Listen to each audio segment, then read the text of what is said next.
नमस्कार. ग्रंथाली प्रतिभांगण आयोजित साहित्यव्रती या कार्यक्रमात सर्व प्रेक्षकांचं मनापासून स्वागत. साहित्यव्रतीच्या आजच्या भागात आपल्याशी संवाद साधण्यासाठी प्रतिभांगणमध्ये आलेले आहेत न्यूज स्टोरी टुडेच्या प्रकाशक अलका भुजबळ. अलकाताई, आपलं प्रतिभांगणमध्ये खूप खूप स्वागत. अलकाताईंचं न्यूज स्टोरी टुडे हे वेब पोर्टल आहे. या वेब पोर्टलपासून त्यांच्या या सगळ्या प्रवासाला सुरुवात झाली. त्याच्यानंतरचा टप्पा म्हणजे न्यूज स्टोरी टुडेचं पब्लिकेशन आणि आता यूट्यूब चॅनल. अशा तिन्ही पातळ्यांवरती अलका भुजबळ यांचा सगळा प्रवास सुरू आहे.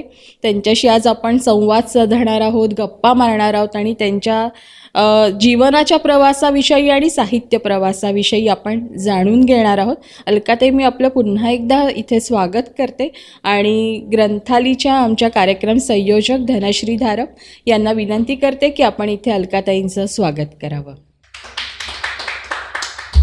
नमस्कार अलकाताई. नमस्कार. तुमचा परिचय करून देताना सांगितलं त्याप्रमाणे की न्यूज स्टोरी टुडे या वेब पोर्टलच्या आपण निर्मात्या आहात आणि पब्लिकेशनच्या प्रकाशक देखील आहात. तो सगळा प्रवास आपण तुमचा जाणून घेणार आहोत, पण अगदी छान आपण गप्पा मारणार आहोत खरं तर आजच्या या संवादामध्ये.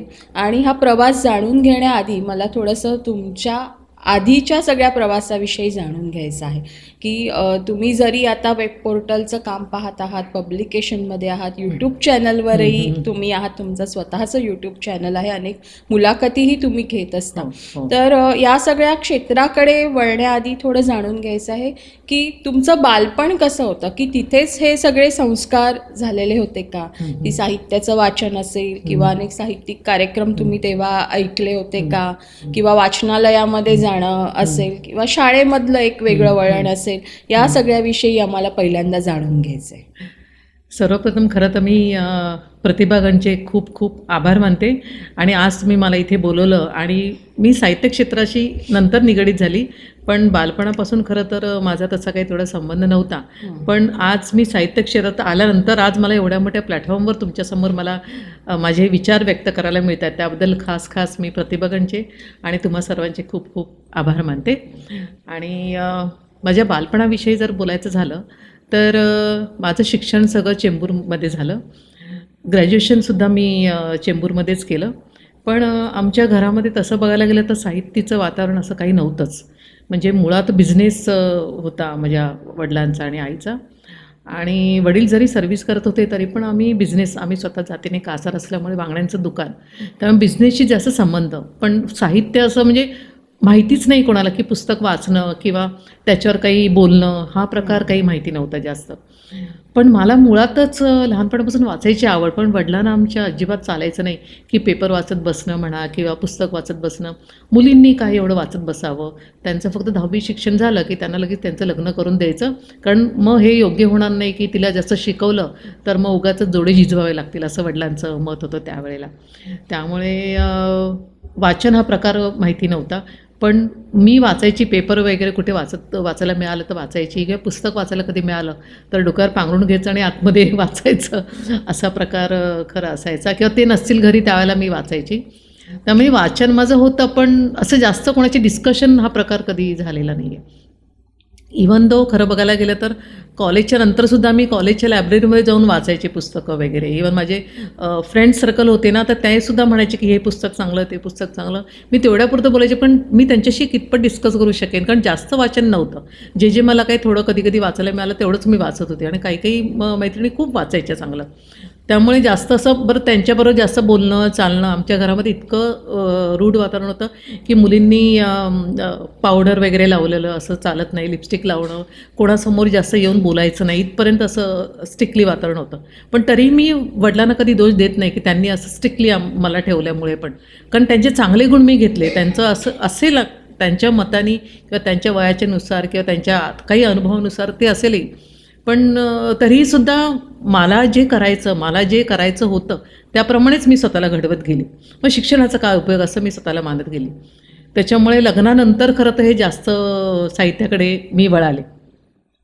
म्हणजे घरात खरं तर म्हणायला गेलं तर तसं पूरक वातावरण नव्हतंच, नव्हतंच, किंबहुना एक प्रकारची बंडखोरीच तुम्हाला करावी अगदी लागली. अगदी हे सगळे वाचन असेल किंवा आपल्याला आवडतंय ते आपण करणं, शिक्षण घेणं, हो हो म्हणजे हा खरं तर आपल्या इतरांसाठी दैनंदिन आयुष्याचा भाग झाला. पण तुमच्यासाठी मात्र त्यातनं तुम्हाला मार्ग काढत हो हे सगळं कारण करावं खरं तर लागलं. 10वी झाल्यानंतरच वडिलांनी ठरवलं की हिचं लगेच लग्न करायचं. तो मुलगा 31 वर्षाचा होता, माझी नुकतीच 10वी झालेली होती. नाही मुलगा चांगला आहे, वेल सेटल आहे, तर तिचं लगेच उरकून घ्यावं. त्यामुळे त्या याच्यामध्ये सुद्धा मी बंडखोरी केली. म्हणजे वडिलांच्या मामांना भेटली, त्यांना सांगितलं की मला आत्ता काही लग्न करायचं नाही, मला शिकायचं आहे. तर वडील म्हणाले की तुला आता शिकून काय करायचं, 10वी झाली म्हणजे माझ्या तुझ्या याच्यातनं मोकळा, की मला तुझं एकदा लग्न करून दिलं की मी मोकळा. त्यामुळे मी नाहीच म्हटलं, मला करायचं नाही. तरी पण ते इतर मुलं बघत गेले. मी कसं बसं 11वीला प्रवेश घेतला. मग त्यांनी तरीही लग्न ठरवलं. मग 12वी झाल्यानंतर मी करायचं, आता 18 वर्ष पूर्ण झाली, चला आपण बघूया. पण मग त्या मुलाकडनं असं कळलं की आमच्या वडिलांचं घर, वडिलांचा पैसा त्याला जास्त पाहिजे होता आणि मग त्याची वहिनी जे म्हणते तेच करायला पाहिजे, असं ते थोडक्यात त्याचं वातावरण जे होतं. तर ते मी बघितलं की म्हटलं नाही, जर त्याला माझ्या वडिलांचं जे पाहिजे, वडिलांकडे जे आहे तेच त्याला पाहिजे, त्याला स्वतःचं काही मत नाही आहे, तर अशा मुलाशी मला करायचंच नाही लग्न. मी ते लग्न चक्क मोडलं. तर वडील खूप रागवले की बापरे, हिने आता लग्न मोडलं, आता काय करणार, असं कसं काय होणार, मग आता माझी समाजामध्ये इज्जत जाणार. मी चक्क घरातनं पळून गेली आणि माझ्या मैत्रिणीकडे जाऊन राहिली. आणि मग मी म्हटलं नाही, मला जसा मुलगा पाहिजे तोपर्यंत जोपर्यंत मिळत नाही तोपर्यंत म्हटलं मी लग्न करणार नाही, मी शिकणार. तर म्हणजे तुला शिकायचंच असेल तर तू तुझ्या पायावर उभी राहा आणि शिक. ते तुमचे सहज बोलले. मग मी विचार केला, म्हटलं आपण का नाही आपल्या पायावर उभं राहायचं. मग ज्याला MTNLची, म्हणजे त्याला महानगर टेलिफोन निगम नव्हतं, बॉम्बे टेलिफोन्स होतं, त्याची ॲड आली. मी ॲप्लाय केलं. यांनाही माहिती नव्हतं त्यावेळेला आणि परिस्थिती पण तशी घरामध्ये होतीच. त्यांची नोकरी जाणार होती, त्याला प्रायव्हेट नोकऱ्या होत्या, ती नोकरी जाणार होती. मग आता घरामध्ये कसं होणार, दुकान होतं, दुकानावर कितपत चालेल. म्हणून मग मी म्हटलं चला आपण करूया नोकरी, असं म्हणून मी ॲप्लाय केलं आणि इंटरव्ह्यूला गेले, सिलेक्शन झालं. ते झाल्यानंतर ज्याला वडिलांना कळलं की आता हिला अपॉइंटमेंट लेटर आलं, तर म्हणे का तुझ्या पैशावर आम्ही राहणार आहे का, कशाला उगाच नोकरी करायची, मुलीने बाहेर पडायचं, मग परत कोणी काही हे केलं तर बाहेरचं वातावरण खूप चांगलं नसतं. तर मी म्हटलं बघूया. मग अगदी भावाचा शर्ट धरून धरून मी गेली. मला ट्रेननी कसं जायचं, बसनी कसं जायचं तेही माहिती नव्हतं. त्यामुळे भावानी मला नेलं आणि असं करत करत मग मी थोडंसं बोल्ड होत गेली. आणि त्यात तिन्ही ड्युट्या, मग वडिलांना असं वाटायचं की लोकांना कसं सांगणार, हिला 3 ड्युट्या आहेत, मग रात्रपाळी आहे, सकाळी लवकर जाते, मग हे सांगणं योग्य नाही आहे, मग तू दुसरी नोकरी बघ, असं याच्यामध्ये लग्न पण लवकर ठरत नाही. पण मी म्हटलं मला जोपर्यंत पाहिजे तसा मुलगा, ज्याच्याकडे काहीही नाही आहे, जो स्वतःच्या पायावर उभा राहील आणि स्वतःचं कर्तृत्व गाजवेल, असाच मुलगा मला पाहिजे. त्याच्याकडे स्वतःचं घर नसलं तरी चालेल. असं करून मी खूप मुलं नाकारली खरं बघायला गेलं तर, आणि 17 मुलं नाकारली आणि हा 18वा माझ्या देवेंद्र भुजबळ यांना मी हो म्हटलं मी असं. तर ते ज्यावेळेला स्थळ आलं, ऑलरेडी सगळं ठरलं होतं, पत्रिका जुळत होत्या, म्हणजे त्याच्या मोठ्या भावानीच हे स्थळ आणलं होतं आणि त्यांना पटलं होतं की ही मुलगी चांगली आहे, पत्रिका जुळते, करायचं. मग त्याने वडिलांना विचारलं, ते या दोघांचं चालू होतं बोलणं. पण मी जोपर्यंत त्याला भेटत नाही तोपर्यंत म्हटलं करायचं नाही. म्हणजे आला ते मला भेटायला आले, आम्ही दोघं हॉटेलमध्ये 2 तास बसलो. घरी आल्यानंतर मी सांगितलं की मी असं भुजबळ मला भेटायला आले होते, आम्ही हॉटेलमध्ये गेलो आणि सगळं आम्ही ठरवलं आणि मी करणार तर लग्न म्हटलं त्याच्याशीच करणार. वडिलांनी इतकं टेन्शन घेतलं, अरे बापरे 2 तास ही मुलगी हॉटेलमध्ये गेली, बसली, काय झालं, काही नाही, हे योग्य आहे का, लोक काय म्हणतील. म्हटलं लोक काय, मला बोलायचं होतं, त्याला काय सांगायचं होतं, आमचे विचार जुळले. आणि म्हटलं मी त्याच्याशीच लग्न करणार. म्हणे बघ त्याच्याकडे अजून काही नाही आहे आणि स्वतःच्या पायावर उभा नाही आहे, तो एका ठिकाणी पेइंग गेस्ट म्हणून राहतो. म्हटलं चालेल, आम्ही दोघं काय ते पुढे स्वतःचा संसार उभा करू, आम्ही करू. म्हटलं मी करणार तर त्याच्याशीच. इवन त्याच्यानंतरसुद्धा म्हणजे त्याला जास्त भेटायचं नाही, त्याच्याशी बोलायचं नाही. मग आम्ही असं चोरून भेटायचो. मग नंतर बाहेरून फिरून आल्यानंतर पहिला मी घरी यायची, मग 15-20 मिनिटांनी तो घरी येणार. अय्या या आत्ताच आलीस का घरी तू, अच्छा अच्छा, कसं आहे तुमचं ऑफिस, आता मॉर्निंग ड्युटी होती का, असं. म्हणजे घरी त्या गोष्टींची कल्पना नसायची. तर असं आमचं करत करत मग ते त्यांना म्हटलं ना, अजूनही खरं त्याला कल्पना होती की आम्ही दोघं भेटत होतो आणि हे करत होतो. अशा परिस्थितीमधनं मी खरं तर लग्न झाल्यानंतर मग ज्याला त्यांना काय वाटतं ते मनमोकळे होते. त्यांचं असं काही हे नव्हतं की तू वाचन कर, तुला काही शिकायचं तर शिक, तुला अजून काही दुसरं कशामध्ये आवड असेल तर ते कर तू. कारण मला मुळातच स्पोर्ट्सची आवड होती, त्यामुळे ऑफिसमध्ये मी स्पोर्ट्स वगैरे खेळायची. तर मग वडिलांना आवडायचं नाही, नको नको हिला आता स्पोर्ट्स तुम्ही करायला देता, ही बाहेर गेली, आता कसं एखादं मुलं वगैरे झालं की तुम्ही सेटल व्हाल, तुम्ही तिला असं फ्रीली वातावरण देऊ नका. तर ते म्हणाले, मिस्टर म्हणाले काही हरकत नाही, तिला आवड आहे तर तिला करू दे. मला त्याच वेळेला अभिनयाची पण संधी आली होती, मी काही सिरियल्समध्ये वगैरे पण कामं करायला लागली होती. मग ते सुद्धा म्हणजे आमच्या घरामध्ये थोडंसं म्हणजे वडिलांचं आईचं थोडंसं की नको उगाच त्यांना ते आता देत आहेत परमिशन, पण उद्या दुसरं काही झालं तर लोकांच्या बाहेर नजरा कशा असतात, ते चांगलं नाही, योग्य नाही. पण मला स्वतःवर कॉन्फिडन्स होता, ते एक माझी पॅशन होती, मला ते फक्त करायचं होतं. त्या ह्याच्यातनंच मी अशी घडत गेली आणि एक स्पोर्ट्स आणि कल्चरल हे करत करत मग माझी नोकरी आणि त्याच्यानंतर मग आम्ही 4 वर्ष पहिला स्वतःला सेटल करून घेतलं आणि मग नंतर मग आम्ही मूल होऊ द्यायचा विचार केला. त्यामुळे म्हणजे हे वातावरण इतकं वेगळं आणि पहिलं वातावरण वेगळं, त्याच्यानंतरच मग मी स्वतःला घडवायचं, कारण याचा जर मला सपोर्ट मिळतोय तर मग बाकीचा मी काही विचार केला नाही. पण अजूनही मी असं म्हणतच नाही की माझ्या वडिलांनी माझ्याशी प्रार्थना केली, मला ते खूप स्ट्रिक्टली याच्यामध्ये ठेवलं. कदाचित त्यांच्या काही चांगल्या गोष्टींमुळे मी चांगली घडत गेली असं मी म्हणेन खरं तर. अगदी म्हणजे आता हे सगळं ऐकल्यावरती मला नक्कीच असं विचारावंसं वाटतं की लग्नानंतर एक वेगळं वातावरण मिळालं आणि तुम्ही योग्य ते निर्णय घेतले स्वतः. आणि वडिलांचा सगळ्याच गोष्टींना पाठिंबा होता असं नाही, पण नंतरची मग तुम्ही बघत असताना तेव्हा वडिलांची काय प्रतिक्रिया होती? खरं तर वडिलांना खूप माझा अभिमान होता. म्हणजे त्यांचं असं म्हणणं होतं की मी तिला त्यावेळेला जरी स्ट्रिक्ट वातावरणामध्ये वाढवलेलं असलं तरी आज तिची प्रगती बघून, आता खरं तर 10-12 वर्ष झाले त्यांना जाऊन, पण त्यांना माझी प्रगती बघून त्यांना इतकं असं वाटायचं ना की प्रत्येकाला कौतुकाने माझ्या प्रत्येक गोष्टी सांगायचे की ती स्पोर्ट्स खेळते, ती सिरियल्समध्ये कामं करते आणि घरामध्ये सगळं बघते, घरातल्या सगळ्यांचं आलं गेलं ती बघते. त्यांना तो अभिमान होताच. पण तरीसुद्धा कुठे जुनी पद्धत, जुनं वळण त्याच्यामुळे, आणि इव्हन बाकीच्यांना सुद्धा सांगायचे की तुम्हाला जर संसार करायचा असेल ना तर अलकासारखा करा, कारण याची बदली दरवेळेला कुठे कुठे ट्रान्सफर्स होत होत्या सरकारी असल्यामुळे. तर त्यामुळे त्याचं बाहेर जाणं, मग तिकडे जाऊन मी तो संसार लावणं, परत इकडे मुंबईला राहणं, परत त्यांच्याकडे जाणं, आलं गेलं. आमचे 4 दीर होते, त्यांच्या पुतण्यांची लग्न आणि त्यांना बघायला जाणं, कुठे सगळं अलकाच करायची.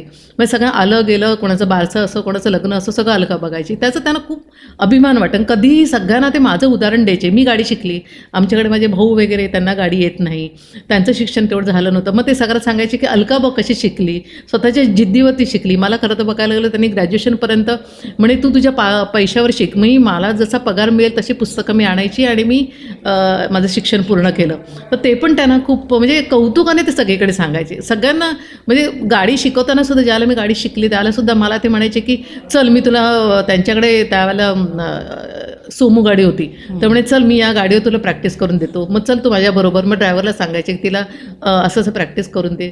आणि सगळ्यांना खूप की ही एकटी माझी मुलगी की तिला सगळं येतं. म्हणजे मुलांना नाही एवढं जमत, नंतर मुलं शिकली गोष्ट वेगळी आली, पण त्यांना जो एक किती केलं रे वडिलांना मुलीचं असतंच. त्यामुळे तो जो त्यांना अभिमान होता ना, तो मी सगळं बाकीचं मी कधी लक्षात नाही घेतलं की त्यांनी मला या पद्धतीने वाढवलं म्हणून. चांगल्या आठवणी नेहमी आपल्या सोबत असाव्यात आणि त्या असतात, म्हणून आपल्या जगण्यातली एक उर्मी नेहमीच वाढत असते. नक्कीच आहे. हा सगळा तुमचा जो प्रवास आहे की अनेक प्रतिकूल सगळ्या याच्यातनं परिस्थितीतून होत असा हा सगळा प्रवास सुरू झाला. तुमचं लग्न झालं तेव्हा देवेंद्रजी नेमकं म्हणजे कोणत्या क्षेत्रात होते त्यावेळेस?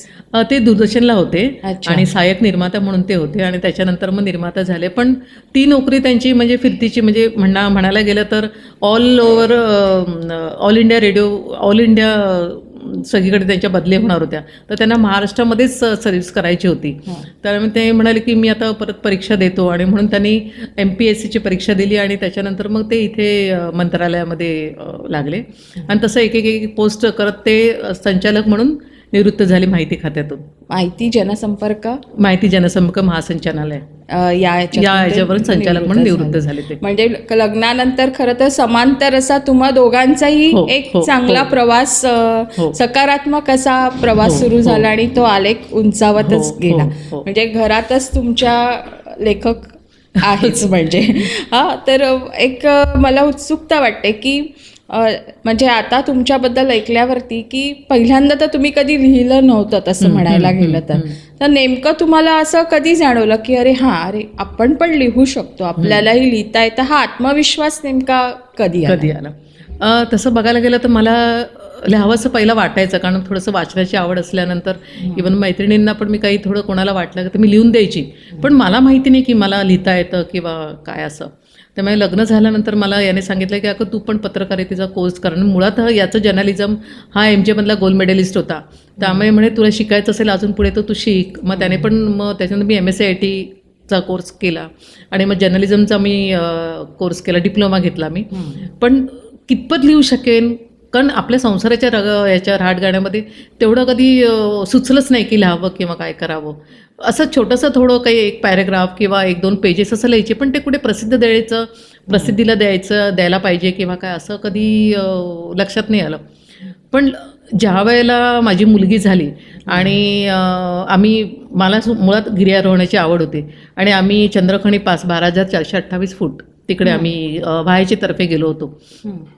तर त्यावेळेचा अनुभव इतका असा वेगळा होता ना की त्या अनुभवातनं सगळं इतकं ते डोक्यामध्ये होतं की बापरे, आज आपला पुनर्जन्म झालेला आहे आणि ह्या सगळ्या आठवणी आपण लिहून काढायला हव्यात. म्हणून मग मी असं झरझर लिहित गेली त्या सगळ्या आठवणी. हे 3-4 पानं मी लिहून काढल्यानंतर मी याला दाखवलं, म्हटलं बघ ना मी असं लिहिलेलं आहे. अगं म्हणे इतकं छान लिहिलं आहे, तुला लिहिता येतं, तू का नाही हे लिहित, हे दे आपण पेपरला देऊया, याचं प्रसिद्धी करूया. कारण मुळात आमच्याकडे घरातच संपादक आणि आता न्यूजपेपरमध्ये किंवा पब्लिसिटीमध्ये ते सर्व्हिस असल्यामुळे सगळ्या पब्लिकेशनवाल्यांची त्यांची ओळख, सगळ्या पेपरवाल्यांची ओळख, तर म्हणजे आपण देऊ शकतो. म्हटलं उगाच देवेंद्र भुजबळांची पत्नी म्हणून ते छापतील, पण हे योग्य आहे का? अगं मी सांगतो ना, अगदी योग्य, आणि काही याच्यामध्ये चेंज करूच नको, ते तू दे. आणि ते इतक्या सगळ्या पेपरमध्ये छापून आलं ना, आणि त्याच्यानंतर कळलं सगळ्यांना की अरे माझ्या मुलीचा गिनीज रेकॉर्ड झाला म्हणून, आणि आम्ही जाऊन आलो. नेमकं काय प्रसंग होता की ठळक तुम्ही ज्या आठवणी लिहिल्या त्यातली नेमकी ठळक एखादी आठवण सांगू शकाल की ज्याच्यामुळे तुम्ही लिहित्या झाल्या? ठळक आठवण म्हणायला गेलं तर माझी मुलगी 15 महिन्याची होती आणि जायचं की नाही जायचं हे आम्ही ठरवत होतो, कारण जायच्या वेळेला व्हायच्यातर्फे तिची चंद्रखाणी पासचा जो त्यावेळेला आम्ही ठरवत असताना 10 दिवसापूर्वी तिला लूज मोशन सुरू झाले आणि अगदी 1.25 वर्षाची होती. फक्त ती अंगावर प्यायची आणि खिमट्टच आम्ही तिला फक्त द्यायचो, बाकी तसं तिचं काही खाणं वगैरे नव्हतं. पण कधी तिला आजार नाही, काही नाही, आणि त्याच्यावरती आणि असं कुठल्याही कोणाशी संकोचाने जाणार नाही, कधी काही रडणार नाही, हा तिचा मी पहिल्यापासून स्वभाव. तर म्हटलं हिला घेऊन जावं का, असं लूज मोशनवरती आपल्याला श्वास घ्यायला त्रास होतो एवढं माहिती होतं, उंचावर एवढं जातोय आपण, तर हिला कितपत झेपेल.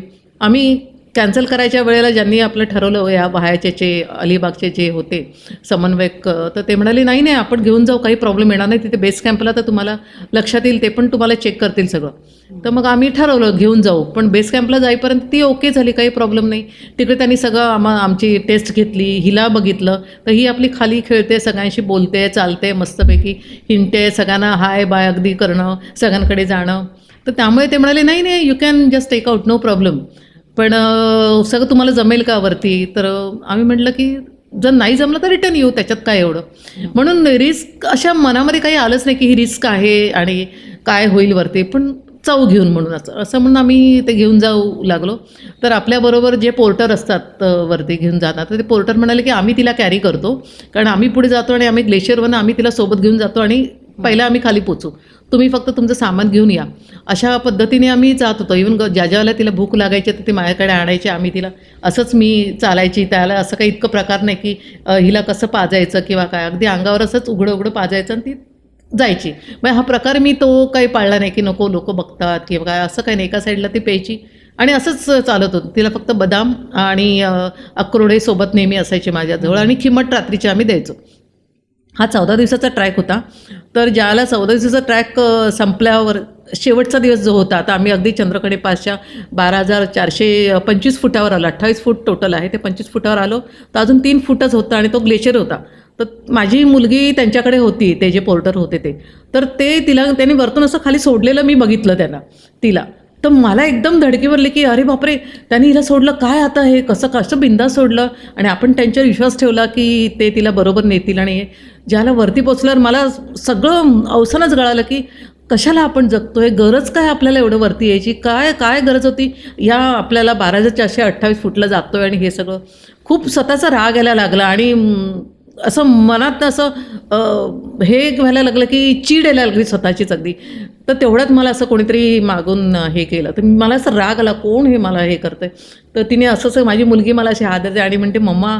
तर तो जो क्षण होता तिने मला मागेत हे केलं आणि मम्मा असं केलं. मला खरं सांगते की तो वेगळा क्षण होता आणि मी इतकी हर्षाली तिला जवळ घेतलं, पण तिला पापे घ्यायची सुद्धा माझ्या लक्षात येईना की आपली मुलगी आपल्या जवळ आली आणि तो फार वेगळा क्षण होता. आणि हा सगळा मग नंतर सर्टिफिकेट वगैरे देणं झालं, सगळं झालं. मग त्याला त्याने डिक्लेअर केलं की हा तिचा वर्ल्ड रेकॉर्ड आहे की एवढी लहान मुलगी आत्तापर्यंत एवढ्यावरती हाईटवर चढली नाही आणि सगळंच नॉर्मली काही प्रॉब्लेम नाही आला तिलासुद्धा. असं तो क्षण वेगळा होता. आणि ते ज्याला मी बेस कॅम्पला आलो आणि घरी आलो त्याला मी सगळं सरसर कागदावर उतरून काढलं आणि तो त्याचं प्रसिद्धी झाली. तो वेगळा म्हणजे ते पेपरमध्ये होती गोष्ट वेगळी आली, पण तिच्याबाबत जे झालं ना तो क्षण त्याला मला वाटलं की अरे मी काहीतरी करू शकते आणि माझी मुलगी आज माझ्याजवळ आणि तिच्यामुळे मला कळलं की मी लिहू शकते खरं तर. खरंच खूप अंगावर काटा यावा असा हा सगळा प्रसंग होता तुमच्याकडून ऐकताना, की मला असं लक्षात येतं की तुमच्या लेखनामागची खरी प्रेरणा खरं तर इथे मातृत्व ही तुमच्या लेखनामागची प्रेरणा, की एक आई जेव्हा तिची अगदी उत्कंठा असते आपली मुलीचं काय झालं आहे आणि त्या सगळ्या प्रेरणेतून खरंच किती सुंदर असा हा आता ऐकताना वाटतो. पण तेव्हा जे काही तुम्ही अनुभवलं असेल ते कल्पनेपलीकडचं होतं. ह्या सगळ्या प्रवासामधला एक महत्त्वाचा एक टप्पा जो आहे तुमच्या जीवन प्रवासातला, तो एक महत्त्वाचा टप्पा म्हणजे तुमचं कॉमा हे पुस्तक. अतिशय वेगळं असं छान मुखपृष्ठ आहे या पुस्तकाचं. या पुस्तकाविषयी मला थोडंसं जाणून घ्यायचं आहे आणि शीर्षकही खूप वेगळं आहे. कॉमा असं ह्याचं शीर्षक आहे. या कॉमाविषयी खरं बघायला गेलं ना तर 2017च्या ऑक्टोबरला मला कॅन्सर डिटेक्ट झाला होता. म्हणजे थोडंसं पोटामध्ये दुखायचं, त्रास व्हायचा, पण मला वाटलं नाही की मला काही असं काही आहे. पहिला एका डॉक्टरकडे चेक केलं तर त्याने सांगितलं अमिबा झाला आहे. तर कोणी सांगितलं पोटामध्ये तुम्हाला काही इन्फेक्शन वगैरे झालं असेल त्याच्यामुळे तुम्हाला पोट वगैरे दुखतं असं. मग ज्याला आमचे साधे डॉक्टर होते म्हणजे अगदी चेंबूरला BHMS डॉक्टर्स, त्यांच्याकडे आम्ही गेलो तर त्यांनी सांगितलं लगेच तुम्ही सोनोग्राफी करा आणि मला डाऊट आहे थोडा. पण त्यांनी माझ्या मुलीला सांगितलं की नक्की काय झालं असावं आणि माझी मुलगीच त्यांच्याकडे डिटेल बोलत होती सगळ्या गोष्टीमध्ये. मी बिंदास होती की ठीक आहे असं काही आपल्याला पोटात थोडंसं दुखत असेल. आणि ज्यावेळेला तिला सांगितलं त्यांनी की असं आहे, लगेच विथिन सेकंड डेला त्यांनी सांगितलं CT स्कॅन केल्यानंतर. तर तिने मला या गोष्टी काही कळू दिल्या नाही. तिने लगेच पप्पांना, याचं पोस्टिंग नाशिकला होतं त्यावेळेला, तिने लगेच पप्पाला फोन केला, पप्पा तू लागलीच ये म्हणून. आणि दुसरी सकाळी आला तर हा म्हटलं चला आपण एक गायनॅककडे आपल्या जाऊया. म्हणून आम्ही डॉक्टर रेखा डावर ज्या याच्यामध्ये होत्या HN रिलायन्स हॉस्पिटलमध्ये, त्या अशा आमच्या ओळखीच्या होत्या. आम्ही त्यांच्याकडे गेलो आणि त्यांनी सांगितलं काही नाही आपल्याला छोटंसं ऑपरेशन करावं लागेल आणि आपण ते इन्फेक्शन काय असेल ना ते काढून टाकू. एक छोटंसं ट्यूमर मला दिसतोय तुमच्या ह्याच्यामध्ये. तर मी म्हटलं बरं ठीक आहे. पण माझ्या मुलीला या सगळ्या गोष्टीची कल्पना होती थोडं तर. आणि ज्यावेळेला 6-6.5 तास ते ऑपरेशन खरं तर झालं. आणि या ऑपरेशनच्या नंतर मी माझा तो जो सगळा प्रवास, माझ्या केमोचा आणि सगळा जो प्रवास हा लोकांसमोर यायला हवा या हेतूने मी हे पुस्तक लिहिलं. त्याला मी कितपत लिहू शकेन मला हा डाऊट होता खरं तर, कारण मला हातामध्ये काही पकडता येत नव्हतं. पेनसुद्धा मी हातामध्ये धरू शकत नव्हती. तर मग मला याने लेखनिक दिला त्यांच्या ऑफिसमधला. तर त्या लेखनिकने मी जे म्हणायचे ते सगळं त्यांनी लिहून काढलं आणि मग फक्त मी चेक करायची आणि मग ते पुस्तक रूपाने हे आलं. मग ज्याला पुस्तकाचं नाव ठरवायची वेळ आली त्याला मी डॉक्टरांना म्हटलं डॉक्टर नाव काय ठेवू मला प्रश्न पडतो आहे. तर मी त्यांना म्हटलं मी म्हणते कॉमा. तर डॉक्टर म्हणाले आत्तापर्यंतच्या सगळ्या माझ्या कारकिर्दीमध्ये मला ह्याच्यातून नाव ठेवलेलं नाही. सगळं समोर येते की कुठल्याही गोष्टीला, मी लोकांना आता उदाहरण देणार आहे, कुठल्याही गोष्टीला कॉमा करा आणि पुढे जा. हे तुझं नाव आहे ना, हे खरोखर अगदी सार्थ आहे, योग्य आहे आणि हेच नाव योग्य आहे. आणि असं करून मी ते कॉमा हे पुस्तक त्यावेळेला प्रकाशित केलं खरं तर. कॉमाच्या मागची ही खरं तर एक गोष्ट आहे की तुमच्या वैयक्तिक आयुष्यात अचानक उद्भवलेला प्रसंग हे पहिल्यांदा तुम्हाला माहिती नव्हतं की असा काही आजार आहे, पण नंतर अर्थात तुम्हाला कळलं. मग तेव्हा त्या सगळ्या परिस्थितीला सामोरं जाताना काय मनोभूमिका होती तुमची? खरं तर तेव्हा सामोरं जाताना माझी मुलगीच माझी आई झाली होती. खरं तर आपल्याला नातेवाईकांचा सपोर्ट मिळतो, माझ्या भावांचा, माझ्या बहिणीचा, सगळ्यांचा मला खूप चांगला सपोर्ट होता. आणि त्याने घरी कधीही असं मला काही जाणव दिलं नाही की तुला खूप मोठा आजार झाला आहे किंवा काय. नॉर्मल आयुष्य मी जगत होती. कधीच आमच्याकडे काहीतरी भलं मोठं झालं म्हणून आता तू असं नको करू, तू असं कर, असं कधीच कोणी मला बोलायचं नाही. माझ्या ऑफिसचा पण खूप मला चांगला सपोर्ट मिळाला. आणि प्रत्येक वेळेला मला खरं बघायला गेलं त्यांना मला ऑपरेशन झाल्यानंतर ना मला चालायचं कसं हे माहिती नव्हतं, बसायचं कसं गाडीमध्ये हे कल्पना नाही. माझी भाची होती 2 नंबरच्या भावाची मुलगी, तिने मला खूप सपोर्ट करायची प्रत्येक वेळेला. आंघोळीला जाताना मी तांब्या पण मला उचलता यायचा नाही, सेन्सेशन नव्हते दोन्ही हातात. तर माझी मुलगी पण मला म्हणायची, मम्मा तू जा बिंदास, तू तांब्या पडणार ना, अजून काय, मी बाई ठेवली आहे ती येईलच तुला मदतीला, पण तू कॉन्फिडन्स कधी धरणार की मला आंघोळ करायला येते किंवा नाही येत, तू जा बिंदास, आम्ही आहोत सगळे बघायला. असं तिने थोडं कॉन्फिडन्स देत गेला. माझ्या भाचींनी मला खूप सपोर्ट केला, आमच्या नातेवाईकांनी प्रत्येक वेळेला सपोर्ट केला. म्हणजे काही वेळेला मी जर बोलायचे तर त्याच्यावर त्यांचं असं नेहमी उत्तर असायचं की अगं काही झालेलं नाही आहे, तुला उगाच असं वाटतंय. असा हा सपोर्ट सगळ्यांचा जो इतका मिळत गेला ना, तर मी या सगळ्या याच्यामध्ये खरं बघायला गेलं तर आमचे नातेवाईक, माझे भाऊ बहिणी आणि आमचे माझ्या पुतण्या वगैरे, त्या सगळ्यांना मी इतकं मानते ना की त्यांनी कुठल्याही गोष्टीला मला ना नकारात्मक किंवा तू औषध घेतलंस का, तू आता असं करतेस का, तसं कधी जाणवलं नाही. त्यांनी खूप सपोर्टमुळे आज मला बरं व्हायचं आहे. आणि त्याच्यातला मोठा प्रसंग म्हणजे आमचे डॉक्टर, आमच्या ज्या रेखा डावर मॅडम आहेत आणि आमचे जे केमोचे डॉक्टर आहेत. तर त्यावेळेला ज्या वेळेला मला कधी काही प्रॉब्लेम्स आले किंवा कारण मी एक सोशल मुलगी होती, दरवेळेला 8 मार्चला आम्ही खूप कार्यक्रम करायचो महिलांचे. मी प्रत्येक वेळेला ऑफिसमध्ये कार्यक्रम करायचे, आमच्या सोसायटीमध्ये कार्यक्रम करायची. आणि त्या 8 मार्चच्या वेळेलाच मला नुकतंच केमो वगैरे होऊन 2 दिवस अगोदरच केमो झाली होती. आणि अशा याच्यामध्ये शक्यतो केस वगैरे गेलेले असतात, कारण माझे एवढे लांब केस आणि ते सगळे गेलेले, भुवायला पण केस नाही, फक्त डोक्यावर मी असा रुमाल घेऊन बसलेली असायची. तर मी म्हटलं आता मी अशा याच्यामध्ये कुठे बाहेर जाऊ. माझ्या मैत्रिणी म्हणाल्या तू ये, संध्याकाळी आपला कार्यक्रम आहे. तर मी म्हटलं नाही, बघूया म्हटलं मी कितपत जमेल, कारण जास्त बाहेर फिरल्यामुळे आपल्याला इन्फेक्शन वगैरे झालं तर. पण दुपारी काहीतरी 2-2:30 वाजता सहज बेल वाजली आणि मी दार उघडत, समोर कोण, आमचे डॉक्टर. मला इतका आनंद झाला, आणि डॉक्टर आणि तुम्ही आत्ता इकडे, मोठ्या हातामध्ये पुष्पगुच्छ त्यांच्या. म्हटलं डॉक्टर तुम्ही इकडे कुठे? तर म्हणे अगं मला माहिती आहे 8 मार्च, तू विचार करत असेल की आज काहीच कार्यक्रम नाही, आज मी काय करू, कुठे जाऊ, म्हणून मी तुला सहज भेटायला आली. तू मस्तपैकी राहा, पुढचा 8 मार्च तू एन्जॉय करणार म्हणे, प्रश्नच नाही. तर तो जो प्रसंग आहे ना की त्याने जो मला सपोर्ट, कारण खरं तर ऑपरेशनच्या वेळेला म्हणा किंवा नंतर ज्या वेळेला मी इवन इंजेक्शन घ्यायचं मला एवढं माहिती नव्हतं, कधी इंजेक्शन घेणं नाही, कधी मला ताप नाही, आजार नाही. पण हा डायरेक्टली कॅन्सर झाल्यानंतर ते जे केमोचे इंजेक्शन्स असतात, आणि ऑपरेशनच्या वेळेला सुद्धा त्यांचा हात धरूनच मी होते अगदी, की डॉक्टर मला तुम्ही हात द्या, म्हणजे मग मला इंजेक्शन घ्यायला भीती नाही वाटणार. इवन नंतरसुद्धा ज्याला केमोच्या वेळेला पहिला ते इंजेक्ट करायचे त्याला पण डॉक्टर तुम्ही मला हात धरा. अशा याच्यामध्ये त्यांचा जो सपोर्ट आहे ना, की तो सपोर्ट वेगळा, म्हणजे डॉक्टरच्या ट्रीटमेंट करतच असतात, पण तो जो मेंटली सपोर्ट मिळाला ना तो खूप चांगला मिळाला. आमच्या केमोचे डॉक्टरसुद्धा मी रात्री कधी 1:30ला फोन करायची, कधी 11 वाजता फोन करायची, डॉक्टर मला असं थोडंसं घाबरल्यासारखं वाटतंय किंवा केसांना घाम येतो आहे खूप. तर ते म्हणायचे नाही तुला काहीच प्रॉब्लेम येणार नाही, तू असं होतं आहे ना, हां याच्यानंतर हे होईल कदाचित, असं ते मला लगेच सांगायचे. त्यामुळे त्यांनी फोन उचलणं हाच सुद्धा मेंटल सपोर्ट होता. तर हा अशा सपोर्ट्स मिळत गेल्यामुळे ना मला स्वतःला असं जाणवलं की मला याच्यातनं बाहेर पडायलाच हवं. मग हे जर एवढं सगळं यांचा सगळा सपोर्ट आहे तर मी का नाही याच्यातनं बाहेर पडणार. तसं मला आणि ऑफिसच्या लोकांचा तर इतका सपोर्ट मिळाला ना मला, की मी ऑफिसमध्ये ज्यावेळेला जॉईन झाली केमो वगैरे झाल्यानंतर, त्यालासुद्धा त्यांचं तू काही काम करू नको, त्या मला रिसीव्ह करायला खाली यायचे. आणि मग नंतर मला ऑफिसमध्ये तू बसून राहा, तुला काय पाहिजे तर आम्ही आणून देतो, 10 मिनटं थांब, अजून 1 तास थांब. 1 तास झाल्यानंतर नाही तू आता जा, मध्ये रिक्षा बोलवणार, मला बसवणार, कारण मला रस्ता क्रॉस करणं पण मला माहिती नव्हतं, कसं रस्ता क्रॉस करायचा, एकदम भीती वाटत होती असं. तर मी ह्या सगळ्यांच्या सपोर्टमुळे खरं बघायला गेलं ना तर मी या सगळ्या याच्यातनं बाहेर पडले. माझ्या मुलीने तर प्रत्येक वेळेला मला, मम्मा तू हे चालायचं आहे, मम्मा तुला आता इकडनं ह्या साईडला जायचं आहे, मम्मा तुला असा पाऊल टाकायचं म्हणजे तुला बरं वाटेल, मम्मा तुला हा जिना चढायचं आहे मग तुला असं बरं वाटेल. म्हणजे हा जो सपोर्ट आहे ना, ती खरं तर माझी आई झाली होती, मी तिची मुलगी होती. खूप छान. म्हणजे एक नात्याचा वेगळा अर्थ खरं तर या सगळ्या काळामध्ये तुम्हाला नक्की तो Yes, उलगडत yes. गेला.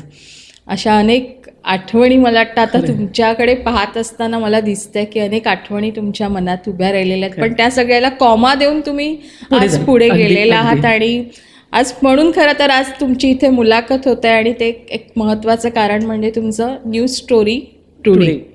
वेब पोर्टलपासून मला वाटतं हा सगळा प्रवास सुरू झाला. वेब पोर्टल म्हणजे एक आजच्या तंत्रज्ञानाच्या युगातलं एक महत्त्वाचं हो, वेगळं हो, माध्यम. हो, हो, म्हणजे हो. तुमच्या सगळ्या वयाचा आणि याचा विचार करता तुमच्यासाठी तंत्रज्ञानाशी जोडून घेणं, हो, तंत्रस्नेही होणं आणि हो, यात काम हो, करणं म्हणजे हो, खूप हो. वेगळेपण आहे. खरं. त्याच्यामुळे त्याच्याविषयी मला पहिल्यांदा जाणून घ्यायचं आहे. तो करोनाचा काळ होता. तर त्यावेळेला म्हणजे कोणीच कुठे ऑफिसला जात नव्हतं, काही नाही, सगळे घरीच होते. तर आणि मुळात याचं रिटायरमेंट झाली होती, मिस्टरांची रिटायरमेंट झाली होती. आणि त्यावेळेला मग काय करावं आता घरी, तर माझी मुलगी फ्री प्रेसमध्ये आता प्रिन्सिपल करस्पॉन्डंट म्हणून काम करते. तर तिला या माध्यमाची थोडी माहिती होती, सोशल मीडियाच्या गोष्टींची. तर तिने काय ठरवलं की आम्ही तुम्हाला ना, पप्पाला तिचं जास्त हे होतं की पप्पा तू रिटायर झाला, तुला वेळ आहे, तुला पब्लिसिटीचा अनुभव आहे, तुला लिहायची खूप आवड आहे, पब्लिकेशनचा तुला सगळा तो अनुभव आहे, तर मग तू हे वेब पोर्टल चालू शकतोस आणि तुला मी सगळं काढून देते, सगळं तयार करून देते. आणि असं तिने पप्पाला न्यूज स्टोरी टुडे या नावाने एक वेब पोर्टल ओपन करून दिलं. पहिलं ती आणि पप्पा हे दोघं हे काम करायचे. आणि सगळं ते, आणि माझा तसं, आमचा दोघांचाही तसा PCशी किंवा टेक्निकल या गोष्टींशी तसा काही संबंध नव्हता. भले मी टेक्निकल साईडला ऑफिसला जरी असल्या कारणाने, पण तेवढाच म्हणजे फक्त आम्हाला जे सॉफ्टवेअर जे होतं तेवढंच तिथे टिक करायचं, तिकडनं क्लिक करायचं की झालं. बाकी असं वेगवेगळ्या गोष्टी ज्या आपण आता जे सोशल मीडियासाठी म्हणा, इथे कॉपी पेस्ट आणि मेल करणं हा प्रकार आम्हाला तोपर्यंत माहितीच नव्हता असा. तर त्यामुळे यांचा तर अजून त्याच्याशी काही तेवढाही संबंध नाही आहे, कारण त्यांच्या हाताखाली सगळा स्टाफ होतं सगळ्या गोष्टी करायला. पण ती म्हणाली की मी आहे ना, मी सगळं तुम्हाला सांगते, मी शिकवते. असं करत तिने ते इंग्लिश आणि मराठी या दोन्ही भाषेमध्ये ते वेब पोर्टल ओपन करून दिलं. आणि एक 6 महिन्यानंतर तिला आउट ऑफ इंडिया जावं लागलं. मग त्यावेळेला ती म्हणाली की मी हे सगळं मम्मीला शिकवते, तू आणि मम्मा या दोघं या गोष्टी करू शकतील. म्हणून मग तिने मला शिकवलं आणि मग मी पूर्ण टेक्निकली मी बाजू सांभाळत गेली. आणि बाकी संपादन आणि हे सगळं, मुळातच त्याला तिची आवड आणि आवडीचं काम मिळाल्यानंतर लेखाचं संपादन करणं, लिहायची आवड असल्यामुळे लिहित गेला तो. मी काही काही वेळेला त्याच्यावर लिहिते. तर असं करत ते वेब पोर्टल सुरू झालं. आणि लोकांना लिहितं करणं, आणि काही लोकांना प्रत्येक गोष्ट काही पेपरमध्ये देऊ शकत नाहीत, त्यामुळे त्यांनी ते या वेब पोर्टलमध्ये द्यावं हे आमचं त्यावेळेला मत पडलं. की छोटा काही पर्यटन विषय कुठे गेले, किंवा त्यांना कुठला अनुभव वेगळा आला, किंवा त्याच्यानंतर काही एखादी बातमी असते, किंवा त्याच्यानंतर एखादं पुस्तकाबद्दल काही सांगायचं असेल, काही त्यांना स्वतःचे विचार कुठे मांडायचे असतील, तर असं मग वेगवेगळ्या स्वरूपामध्ये कोणी आपल्याला दिलं. फक्त राजकीय आणि गुन्हेगार हे सोडून बाकी सगळं, कविता, सगळं आमच्या वेब पोर्टलमध्ये आम्ही समाविष्ट करतो. की पेपरवाल्यांची सुद्धा लिमिटेशन असतात, की ते काही गोष्टी, बातम्या ते छोट्याच देऊ शकतात, कारण त्यांची स्पेसवर सगळं डिपेंड असतं. तसं वेब पोर्टलला काही लिमिटेशन नसतात. आपण त्याच्यामध्ये फोटो म्हणा, व्हिडिओज म्हणा, सगळं टाकू शकतो. आणि ते डिजिटल असतं, आणि डिजिटल असल्यामुळे ते ऑल ओव्हर वर्ल्ड जाऊ शकतं. आणि आता आमचं वेब पोर्टल हे जवळजवळ 95 ते 98 देशांमध्ये जातं. आमचे सगळे असे विखुरलेले आमचे सगळे वाचक आहेत खरं तर. त्यामुळे ते एक सुरू झालं. आणि लोकांना फक्त जे काही चांगलं देता येईल, चांगलं वाचता येईल, चांगलं त्यांचं वाचन समृद्धी त्यांची वाढावी, या हेतूने हे खरं पोर्टल आम्ही चालू केलं. आणि त्याचा आज खूप चांगला आम्हाला सपोर्ट मिळतो आहे, लोकांचा सपोर्ट मिळतो आहे. आणि फक्त एवढंच की लोकांनी जेवढं काही असं म्हणजे म्हणतो आपण त्याला, की मन मोकळेपणाने आमच्याकडे द्यावं कुठलंही. आणि आम्ही त्याच्यासाठी काही चार्ज करत नाही, त्यांच्याकडे चार्ज घेत नाही, आणि आम्हीही काही देत नाही. त्यामुळे हे फ्री ऑफ सगळ्यांना चार्जेस आहे, आणि ते आम्ही सगळ्यांना ते देतो खरं तर. अच्छा. वेब पोर्टलचं हे काम करत असताना विविध प्रकारचं वैविध्य आहे, म्हणजे हो, त्या हो, वेब पोर्टलमध्ये हो. विषयांचं वैविध्य आपण हो. खूप राखलेलं आहे. हो. तर काही असे लक्षात राहिलेले महत्त्वाचे विषय की विषय म्हणजे आता मी तसं तर मी थोडं लिहून आणलेलं आहे, कारण आज 5-6 वर्ष हे पोर्टल चालू आहे. त्यामुळे वेगवेगळे त्याच्यामध्ये पैलू आहेत, कारण कोणी काय काय लिहिले त्याच्याबद्दल मी थोडंसं जरा वाचून सांगते तुम्हाला. आत्तापर्यंत ना वेब पोर्टलमध्ये डॉक्टर किरण ठाकूर यांनी बातमीदारी करतानाचे 35 भाग आम्ही त्याच्यामध्ये घेतले. कारण ते बातमीदारी करताना म्हणजे कसं, ते जे किरण ठाकूर हे इंग्लिश पेपरमध्ये लिहिणारे आणि एका कार्यक्रमाच्या निमित्ताने देवेंची आणि त्यांची ओळख झाली. मग पत्रकारितेमधले दोघं असल्या कारणाने ते म्हणाले की अरे तुम्ही मराठीमध्ये लिहू शकता. त्यांचं वय त्यावेळेला 72 होतं. तर ते म्हणाले अरे नाही मी कधीच मराठी लिहिलं नाही आहे, मी लिहू शकेन का? कारण त्यांनी गंगेचा सगळा अनुभव म्हणजे त्याला गंगेमध्ये कसे प्रेत जायचे आणि त्याच्यानंतर मग कसा अनुभव तो होता गंगेचा सगळा UP-मध्ये हे. तर त्या काळामधला तो सगळा अनुभव त्यांनी इंग्लिशमध्ये लिहिलेला होता. तर देवेन म्हणाल तुम्ही व्हॉइस ओव्हरचा वापर करा, तुम्ही नुसतं बोलूनसुद्धा आज आपलं व्हॉट्सअपवर टाईप होतं असं त्यांना सांगून त्यांना लिहितं केलं आणि त्यांनी आज 35 भाग आपल्या या वेब पोर्टलमध्ये लिहिले. तर त्यांचा तो म्हणजे खरं बघायला गेलं तर त्यांना जो इतका आनंद मिळाला ना की अरे मी मराठीत लिहू शकतो आणि मराठीमध्ये असं मांडू शकतो हे मला देवेंद्र भुजबळांमुळे कळलं म्हणून. तर त्यांची 75वीसुद्धा आम्ही त्यांच्याकडे घरी जाऊन साजरी केली. तर असं ते 35 भाग आम्ही केली. त्याच्यानंतर डॉक्टर गौरी कंसारा अमेरिकेमध्ये राहणाऱ्या, तर त्यांचं होतं की थोर कवी जे महानोर म्हणा किंवा असे काही मोठमोठे कवी आहेत त्यांच्यावर आधारित त्यांच्या कविता कशा निर्माण झाल्या आणि त्यांना कविता सुचल्या कशा आणि त्या कवितेमधला सार तिने त्याच्यामध्ये सगळा सांगायची आणि त्याच्यानंतर ती स्वतःची एक कविता करून त्या कवीला अर्पण केलेली.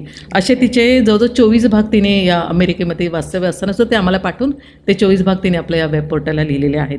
त्याच्यानंतर माझी मैत्रीण आहे वर्षा भाबळ आमच्या ऑफिसमधली. मी तिला सहज एकदा म्हणाले की अगं माझं वेब पोर्टल आहे, एक 5 वर्षापूर्वीची गोष्ट, तू लिही, तुला लिहायची आवड असेल तर.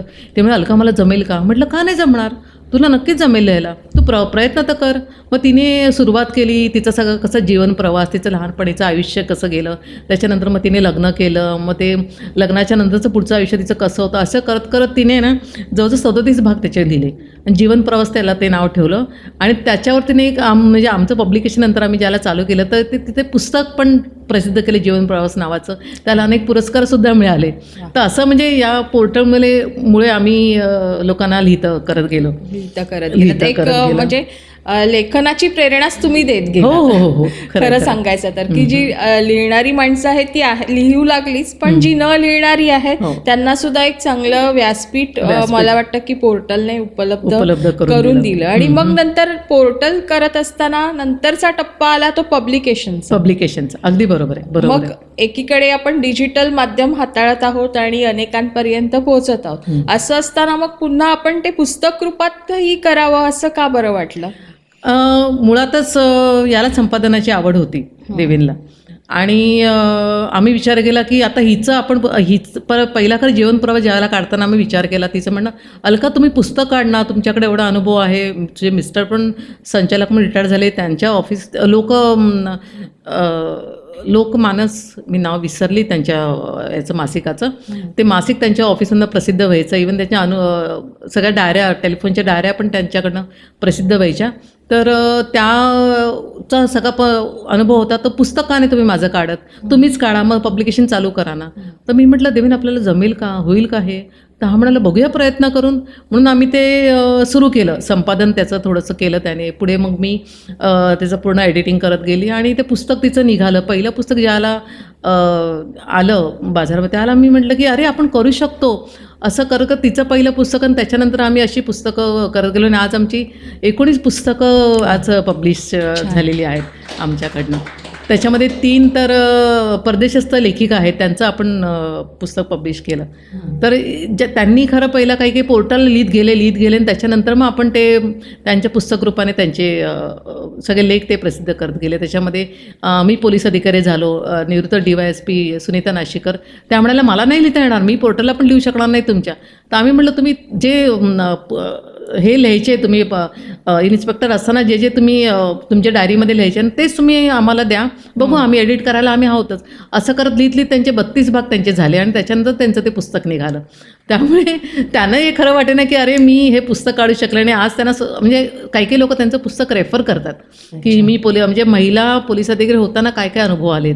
पोलीस अधिकारी म्हणजे लोकांना काय वाटतं की अरे या महिला पोलीस अधिकारी म्हणजे नुसतं जायचं, परीक्षा द्यायचं आणि तो एकदम रॉयल जॉब आहे, पण तसं नाही आहे. मग तो सगळा जॉबचा अनुभव त्यांनी सगळा सांगितला की तो किती कठीण जॉब आहे, पण जर तुम्हाला चॅलेंज स्वीकारायचं असेल तर तुम्ही या जॉबला तुम्ही जाऊ शकता. मग त्यासाठी काय काय लागतं, कसे अनुभव असतात, कसं ट्रेनिंग असतं, असं सगळं त्यांनी त्या पुस्तकामध्ये नमूद केलेलं आहे त्याचं. तर असे वेगवेगळ्या पुस्तक, तसं मेघना सानेंचं पण सात पलीकडे एक पुस्तक आम्ही काढलं.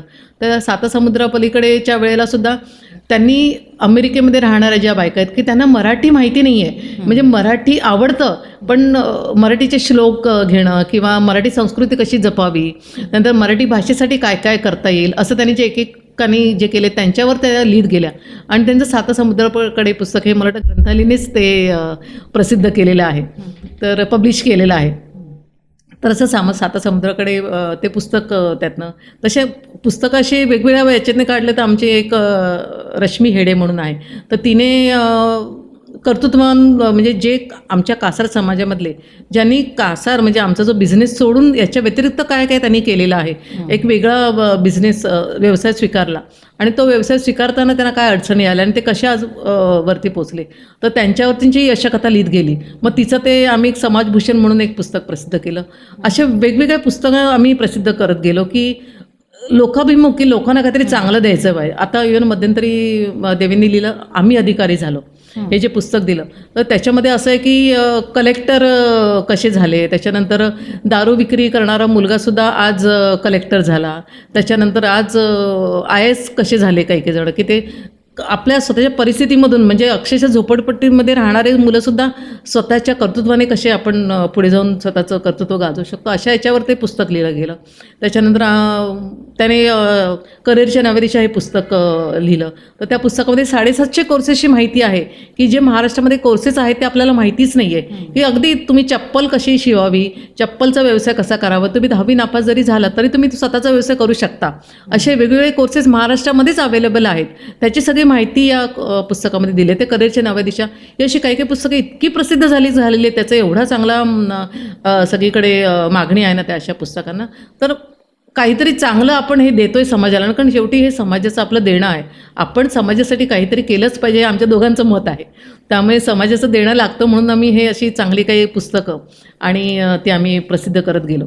तसं बघायला गेलं तर पुस्तकाच्या बाबतीमध्ये मला अजून एक सांगायचं तर आता सध्याच आमचं कलाभूषण, कला साहित्यभूषण, त्याच्यानंतर संवादभूषण, साहित्यामधले वेगवेगळे जे आहेत की त्यांच्यावर त्यांनी कसं स्वतःला डेव्हलप केलेलं आहे, त्यांच्या कला कशा त्यांनी डेव्हलप केलेल्या आहेत. त्याच्यानंतर आत्ता आम्ही एक जिचतीचा आकाश या परदेशस्थ लेखिका आहेत, तर त्यांचंसुद्धा आत्ता पुस्तक आम्ही मध्यंतरी प्रकाशित केलं. त्यांनीसुद्धा म्हणजे कर्तृत्ववान स्त्रिया स्वतःचा व्यवसाय कसा त्यांनी वाढवला किंवा त्या स्त्रीला संघर्षातूनच पुढे जावं लागतं, तो संघर्ष करत करत आज ती ज्या पदापर्यंत पोचली, ती कशी पोचली हे त्यांनी त्यांच्या पुस्तकामधून लिहिलं. इतकं सुंदर ते पुस्तक झालेलं आहे ना की म्हणजे प्रत्येकाची स्टोरी वाचण्यासारखी आहे खरं तर बघायला गेलं तर. असं ते जिचतीचं आकाश ते आता आम्ही मध्यंतरी ते प्रकाशित केलं. त्याच्यानंतर कोवळं ऊन हे आपण सिंगापूरच्या लेखिका आहेत, त्यांचं पुस्तक आम्ही मध्यंतरी प्रकाशित केलं. तर त्या पुस्तकामध्ये पण त्यांनी वेगवेगळे अनुभव सांगितलेले आहेत की त्यांना स्वतःला आलेले ते काही काही अनुभव आहेत की कथाच आहेत त्या, पण या रोजच्या जीवनातल्या घडलेल्या कथा आहेत. आणि त्या कथा घडल्यानंतरसुद्धा तिने त्याच्यामध्ये एक सार सांगितलं आहे की असं झालं तर असं होऊ शकतं, मग असं झाल्यानंतर आपल्याला काय करायला हवं हे त्यांनी याच्यातनं सांगितलेलं आहे. की अशा परदेशात लेखिका ज्या आहेत त्यांचं असं पुस्तक आपण प्रसिद्ध केल्यानंतर आम्हाला वाटलं की अरे आपल्या तिकडचे सगळे जोडलेले आहेत. कारण न्यूज स्टोरी टुडे पब्लिक ज्यावेळेला आम्ही वेबपोर्टल चालू केलं त्यावेळेला आमचा एक असा उपक्रम होता की स्नेहमिलन असा उपक्रम आम्ही सुरू केला. तर त्या याच्यामध्ये कसं आता समजा तुम्ही लेखिका आहात, तुम्ही आज नगरला राहता, तुम्ही आम्हाला लेख पाठवता, तर आम्ही कधी नगरला आलं की आम्ही एक स्नेहमिलन भरवतो की तुमच्या इकडच्या जे लिहिलेल्या जे काही लेखिका आहेत त्यांना आपण एकाच्या घरी आपण बोलवून स्नेहमिलन घेतो. तुमची ओळख इकडच्या लेखिकांना माहिती नाही, आम्ही तुम्हाला फक्त फोटोद्वारे ओळखत असतो, तर तुमची प्रत्यक्ष ओळख व्हावी. तिथे ना कोणी अध्यक्ष ना कोणी सेक्रेटरी असं काहीच नाही, पण एकमेकांची ओळख एकमेकांना व्हावी असं आम्ही प्रत्येक ठिकाणी स्नेहमिलन घेत जातो की त्या त्या एरियामधल्या लेखकांना एकमेकांची ओळख व्हावी. आणि तिकडे हे सगळे आपले न्यूज स्टोरीचे सगळे लेखक आहेत. तसंच आमचं न्यू जर्सीला सुद्धा आमचं स्नेहमिलन झालं, संगमनेरला झालं, नगरला झालं, अमेरिकेला झालं, विरारला झालं, नवी मुंबईला पण झालं, कल्याणला झालं, ठाण्याला झालं, मेघना साने मॅडमच्या घरी. असं आम्ही स्नेहमिलन घेत जातो. त्याच्यामुळे सगळ्यांची एकमेकांना ओळख होते. भले त्यांना काही कार्यक्रमाच्या निमित्ताने भेट होत असेल पण त्यांची ओळख व्हायला पाहिजे, हा हेतू धरून आम्ही स्नेहमिलन गेलो. त्यामुळे आम्ही अजून सगळीजणं खूप जवळ आलो एकमेकांच्या खरं तर. हे मला याच्यातनं सांगायचं. वा, छान. म्हणजे अनेक उपक्रम पण तुम्ही छान राबवताय हो, की खूप सुंदर उपक्रम आहे की स्नेहमिलन या निमित्ताने साहित्य क्षेत्रातील मंडळींनी एकमेकांशी भेटावं, बोलावं आणि परिचयही होत असतो. म्हणजे एका बाजूला पोर्टल आहे, पब्लिकेशन आहे आणि हा उपक्रमही आहे. अजून एक पुढचा महत्त्वाचा टप्पा जो तुमच्या या सगळ्या कारकिर्दीतला आहे तो म्हणजे यूट्यूब चॅनल. अतिशय सुंदर असं ओळख हे त्याचं शीर्षक आहे आणि तुम्ही अनेक चांगलं काम करणाऱ्या व्यक्तींच्या ओळखी त्यातून खूप छान पद्धतीने करून देतात. तर त्याच्याविषयी जाणून घ्यायचं की ओळखकडे तुम्ही कशा आलात आणि कशा पद्धतीने तुम्ही त्याचं काम करताय. ओळख हे सेगमेंट ठेवायचं मागचं कारण असं होतं की समाजामध्ये वेगवेगळ्या प्रकारचे लोक असतात, पण त्यांचं कार्य समाजापुढे येत नाही. म्हणजे जे कोणी कार्य करतात त्यांची ते सामाजिक बांधिलकी कशी जपतात स्वतःच्या कार्यातनं, हे मला त्याच्यातनं खरं सांगायचं होतं. आणि मुळात यूट्यूब चॅनल चालू करायचं कारण मला मुळात मी सिरियल्समध्ये वगैरे काम केलेलं आहे आणि त्यामुळे मला इंटरव्ह्यू घेऊ शकते, कोणाशी बोलू शकते चांगलं मी, हे मला माहिती आहे. तर म्हटलं आपण हे प्रयत्न करून बघू की आपल्याला जमेल का यूट्यूब चॅनल. आणि आज आपण पॉडकास्ट बघत आलो तर आपण का नाही याच्या टप्प्याकडे वळून आपण करू शकतो. कारण पोर्टलमध्ये सुद्धा खूप लोकांची चांगली ओळख होत होती. तर त्याच्यातनंच मग विचार केला की आपण त्यांची सुद्धा ओळख करून घेऊ. त्यांचं तर आपण प्रसिद्ध करतच असतो, पण जर त्यांना स्वतःचं जर काही माहिती सांगायचं तर प्रत्यक्ष आपण त्यांचा इंटरव्ह्यू घेऊन, कारण हे वाचन आहे, पोर्टलमध्ये वाचन आहे, इथे आपण प्रत्यक्ष त्यांना बघतो, त्यांचे विचार ऐकतो. ह्या हेतूने म्हटलं आपण एक पुढचं पाऊल घेऊन मग ते यूट्यूब चॅनल चालू केलं आणि त्याचं मग सेगमेंट ठेवलं ओळख. मग ते ओळख सेगमेंटमध्ये मग मी असा विचार केला की जे सामाजिक बांधिलकी जपतात, म्हणजे आता त्याच्यामध्ये मी आत्तापर्यंत 19 म्हणजे व्हिडिओ झालेले आहेत, एपिसोड्स झालेले आहेत. आणि म्हणजे एक सगळ्यात पहिला सुरुवात केली ती माझी मैत्रीण आहे अर्चना पाटील म्हणून. तिची मुलगी डेप्थ होती आणि तिचा मुलगा ऑटिझम. तर तिने एवढ्या या ऑटिझम आणि डेप्थ अशा मुलांना वाढवलं आणि त्याच्यानंतर मग तिने त्यांना आज आंतरराष्ट्रीय स्तरावर नेलं. तर तो तिचा प्रवास कसा झाला, तर तिची ही ओळख समाजाला व्हावी तसं बघायला गेलं तर तिची सगळ्यांना ओळख आहे, माहिती आहे, तिचं अनेक लेख आलेले आहेत. पण प्रत्यक्ष तिच्याशी बोलल्यानंतर लक्षात आलं की खरोखर ती किती म्हणजे आज सामाजिक काम करते आहे. आणि ज्यांना कोणाला तिचा म्हणजे ज्यांना कोणाला घरी असा काही प्रॉब्लेम असेल तर त्यांनी डायरेक्टली तिच्याशी संवाद साधू शकतात. तिचा नंबर पण मी डिस्क्रिप्शनमध्ये दिलेला असतो आणि आज ती ते कार्य ते यूट्यूबमुळे अजून पुढे नेते खरं तर ती. त्याच्यानंतर मग मी डेटा ॲनालिटिक्सची, म्हणजे ॲनालिटिक्स हा असा विषय आहे ना की ते आपण लोकांपुढे म्हणजे हा वेगळा विषय आहे की त्याच्यामध्ये पण तुम्ही जा, बिझनेस ॲनालिटिक्स म्हणजे थोडक्यात. तर साधं क्षेत्र आपलं नेहमीचं करण्यापेक्षा अशा वेगळ्या तुम्ही याच्याकडे वळा तुम्ही की जेणेकरून तुम्हाला वेगळं क्षेत्र पण निर्माण होईल. त्यानंतर न्यूरो सायन्स असा एक विषय घेतला होता मी. तर त्या न्यूरो सायन्स हा असा एक सब्जेक्ट आहे की तुम्ही तुमच्या सबकॉन्शियस माइंडमध्ये जाऊन ती समाजाचं भलं किती करता येईल. कारण आजकालची मुलं बघायला गेलं तर त्यांना लक्षात येत नाही खरं तर की आपण आता काय करायला हवं. थोड्याशा अपयशाने खचून जातात, थोडंसं डिप्रेशन येतं त्यांना, कुठल्या एखाद्या काही प्रोजेक्ट सबमिट करायचं असेल त्यांना, तर त्यांना ते लक्षात येत नाही की आपण हे प्रोजेक्ट सबमिट करू शकतो की नाही असं. तर मग ती त्यांना त्या पद्धतीने त्यांना असं बकअप करते. मग त्यांच्या सबकॉन्शियस माइंडमध्ये की त्यांना जरा प्रश्न विचारून ती त्यांना बोलतं करते आणि मग त्यांना धैर्य देते की तुम्ही हे करू शकता म्हणून. असं एक न्यूरो वेगळं सायन्स आहे. त्यानंतर घरामध्ये नवरा बायकोचे सुद्धा कधी कधी वाद असतात, त्याच्यामुळे सुद्धा मुलं बोलत नाहीत, त्यामुळे डिप्रेस झालेले असतात. मग ते सगळं त्या आईवडिलांशी बोलून ती त्या न्यूरो सायन्सद्वारे ती समाजाचंच भलं करते म्हणजे थोडक्यात. त्याच्यानंतर मग मी एक माइंड सेटिंग म्हणजे मनातील संवाद कसा असतो सबकॉन्शियस माइंडमध्ये जाऊन तुम्ही जर चांगलं जर कधी ज्याला तुम्ही ठरवता तर त्याला तुम्ही जर मनामध्ये चांगलं आणलं, मनाची ताकद, जर तुमच्या मनात चांगलं तुम्ही योजलं तर तुमचं ते नक्कीच चांगलं होतं. तर मनाची ताकद म्हणजे काय असं. त्यामुळे समीर नारदचं ज्याला मी मुलाखत घेतली त्याला त्याने सांगितलं की आपल्या या अंगठ्याच्या बोटामध्ये खरी तर सगळी ज्योतिष मी सांगू शकतो. मी जर ते सर्कल जर मी एक प्रिंट केलं तर मला तुमचं सगळं भविष्य मी सांगू शकेन. त्याच्या अगोदर मी तुम्हाला बकअप करणे, तुम्हाला तुमच्या सबकॉन्शियस माइंडमध्ये जाऊन किंवा तुमच्याशी पॉझिटिव्हली ॲटिट्यूड देऊन मी तुम्हाला उद्या चांगलं काय होणार आहे. कारण तुमचं चांगलं होण्यासाठी तुमच्या स्वतःच्या प्रयत्नाची पण गरज आहे. तर त्यामुळे त्याचं प्रत्येकाच्या ह्याच्यामध्ये सबकॉन्शियस माइंड असतो, प्रत्येकाला माहीत नसतं की आपण कसं चांगलं बोलू शकतो, करू शकतो. त्यामुळे ती मनाची ताकद किती महत्त्वाची असते माणसाचा, याच्यावरून ते खरं तर तो विषय घेतला मी की मनाची ताकद किती गरजेची आहे. त्यानंतर आता मी सध्या मध्यंतरी एक डिवोर्सबद्दल एक एपिसोड केला. आजकाल डिवोर्सचं प्रमाण खूप वेगळं वाढत चाललेलं आहे. मग डिवोर्स म्हणजे नक्की लोकांनी घ्यायलाच पाहिजे का? किंवा डिवोर्स म्हणजे वकील लोक फक्त डिवोर्स द्यायलाच बसलेले आहेत का? डिवोर्सद्वारे सुद्धा ते समाजाची बांधिलकी करतात. म्हणजे वकिलांचं पहिलं मत हे असतं की डिवोर्स घेऊ नये, काउन्सिलिंग करतात. उगाच तुम्हाला वाटलं म्हणून डिवोर्स घेता येत नाही. त्यामुळे त्यांच्याद्वारे कशी समाजाची बांधिलकी जपली जाते आणि का डिवोर्स होत आहे, त्याची कारणं काय, कारण मीमांसा काय नक्की एक्झॅक्टली, असं म्हणून तो मी एक विषय घेतला. आता मी मध्यंतरी महिला दिनाच्या निमित्ताने ती निर्भया असा एक विषय घेतला की निर्भया ही महिला पोलीस अधिकारी वेगवेगळ्या स्तरावरून जात असते. कारण ती आज रात्री नाईट ड्युटी पण करते. ती पोलीस ज्यावेळेला ती गस्त घालत असते त्यावेळेला तिला वेगळे आलेले अनुभव, आणि ज्यावेळेला ती निर्भया म्हणून ज्याला ती वावरत असते त्यावेळेला तिला काय वाटत असतं किंवा तिला लोकांचं मत काय असतं की काही वेळेला काय होतं की तिच्याकडे येणारे जे असतात हे ते खूप समस्या घेऊन आलेले असतात, पण तीसुद्धा समाजाचं जे चांगलं प्रत्येक गोष्ट काय ते ती लोक केस करत नाही. ते पहिलं त्यांचं ऐकून घेतात, त्यांना केवढं काउन्सिलिंग करता येईल, केवढं त्यांना सांगता येईल, तुमच्या घरातली भांडणं कशी मिटवता येईल ते पहिले ते बघतात आणि त्याच्यानंतरच मग ते अगदी फायनली केस वगैरे करतात. म्हणजे त्यांचा जो अनुभव महिला पोलीस अधिकारी काय काय करू शकतात, निर्भया आहेच ती, म्हणजे ती निर्भयातेने सगळे काम करते. ह्या हेतूने मी तो निर्भया हा एपिसोड मी खरं तर केला. अलकाताई, न्यूज स्टोरी टुडे हे वेब पोर्टल आहे, त्याच्यानंतर पब्लिकेशन आहे आणि यूट्यूब चॅनल आहे. या तिन्ही माध्यमांमध्ये सध्या तुम्ही काम करत आहात आणि हे काम करत असताना अनेकविध क्षेत्रातील माणसं भेटतात तुम्हाला. तर काही अशा ठळक आठवणी आहेत का की ज्या कायम लक्षात राहण्यासारख्या आहेत? आहेत ना, खूप आहेत खरं बघायला गेलं तर. कारण हे काम करत असताना मी माझी आवड याच्यात जपत गेली खरं तर. कारण मुळात मला वाचायची आवड होती, ती लग्नानंतर वेळ नाही मिळाला किंवा पाहिजे तेवढं वाचन झालं नव्हतं. पण हे पोर्टल ज्यावेळेला चालू केलं त्यामुळे इतकं लेखकांचं म्हणजे आम्हाला हे आलं की स्टोरीज म्हणा किंवा त्यांचे लेख आले, ते प्रत्येक लेख वाचून आपण ते हे करत होतो. कारण त्याचं पुढचं एडिटिंग लास्ट माझ्याकडेच असतं.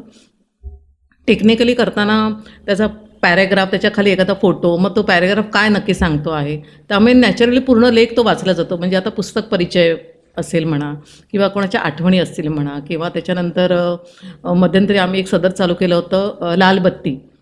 राणी खेडेकर ज्या पुण्याच्या आहेत त्यांचं लालबत्ती हे सदर होतं. तर ते लालबत्ती सदर ज्या वेळेला मी वाचायची त्याला अक्षरशः म्हणजे ना अजूनही ते डोळ्यासमोर ते त्यांचे लेख येतात.